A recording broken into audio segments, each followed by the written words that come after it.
നന്ദി. Thank you very much. അപ്പൊ നമ്മുടെ പരിപാടി ഉടനെ ആരംഭിക്കുന്നതാണ്. Thank you very much sir. സാധാരണ ഇത് കഴിഞ്ഞിട്ടാണ് ഒരു വർത്തമാനത്തിനുള്ള അവസരം കൊടുക്കും. പക്ഷെ ഞാനത് നേരത്തെ ചെയ്യാൻ കാര്യം കുറേ പേര് അതിനെപ്പറ്റി ചോദിച്ചു. അതുകൊണ്ടാണ്. ഒരുപാട് നന്ദി. Thank U. എല്ലാവർക്കും ഇരുന്നോളൂ.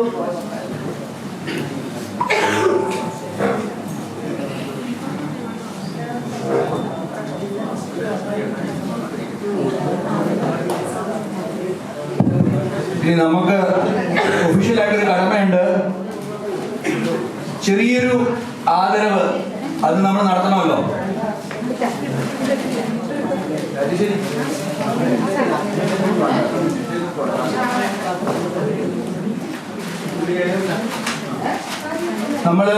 നമ്മുടെ ക്ഷണം സ്വീകരിച്ച് ഇവിടെ വന്നിട്ടുള്ള സാറിനെ ആദരിക്കുക നമ്മുടെ ഒരു കടമയാണ്.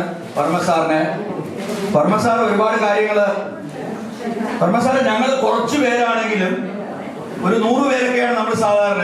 100 പേരാണെങ്കിലും എല്ലാവരും ഒരു കുടുംബം പോലെയാണ്. മഴവിൽ സംഗീതത്തിന് ഉള്ളൊരു പ്രത്യേകത, ഒരുപാട് പേര് ഇപ്പം മറ്റന്നാൾ ഞാൻ എറണാകുളത്ത് ഒരു പ്രോഗ്രാമിന് പോകുന്നുണ്ട്. അവർ ഒരു അത്ഭുതപ്പെടും. നിങ്ങൾ എങ്ങനെയാണ് ഇത് നടത്തുന്നത്? ഒന്നുകിൽ സാമ്പത്തികമായിട്ട് പ്രശ്നങ്ങളായിട്ട് പലരും നടത്താതിരിക്കുന്നു. പക്ഷെ ഇവിടെ മഴവിൽ സംഗീതം എല്ലാവരുടെയും ഒരു കൂട്ടായ്മയാണ്. ഇത് യഥാർത്ഥത്തിൽ നടക്കുന്ന ഒരു കൂട്ടായ്മയാണ്. ഈ കൂട്ടായ്മയോടുള്ളത് കൊണ്ടാണ് ഇത് നടക്കുന്നത്. അതിന് പ്രത്യേകിച്ച് നന്ദി പറഞ്ഞു. ഞാൻ പറഞ്ഞില്ലേ, മഴവിൽ സംഗീതത്തിനെ ഹൃദയത്തിലോട് ചേർത്ത് പിടിക്കുന്ന ഈ ഇരിക്കുന്ന എല്ലാവരുടെയും മനസ്സില്, ഹൃദയത്തില് മഴവിൽ സംഗീതം മാത്രമാണ്. ഇല്ലെങ്കിൽ ഒരുപാട് ഗ്രൂപ്പുകളില്ലേ. അതുകൊണ്ട് നിങ്ങൾ എല്ലാവരും ഇതിന് പ്രത്യേകിച്ച് അഭിനന്ദനങ്ങൾ ഏറ്റുവാങ്ങേണ്ട ആൾക്കാർ തന്നെയാണ്.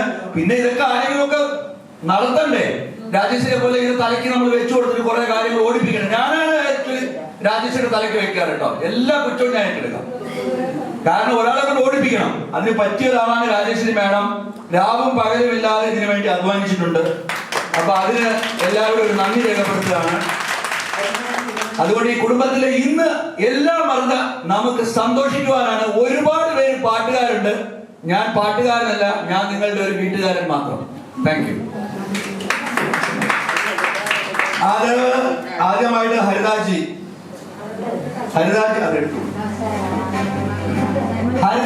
നമ്മുടെ ഗ്രൂപ്പിന്റെ ക്രിയേറ്റർ, നെടുന്തൂണായ ഹരിദാസ്ജി നമ്മുടെ വർമ്മ സാറിനെ ആദരിക്കുകയാണ്. ഈ വിളക്ക് നമുക്ക് ആ സൈഡിലോട്ട് വെച്ചാൽ നന്നായിരിക്കും. വിളക്കുന്ന സൈഡിലോട്ട് രാജേഷ് ആ സൈഡിലോട്ട് വെച്ചു.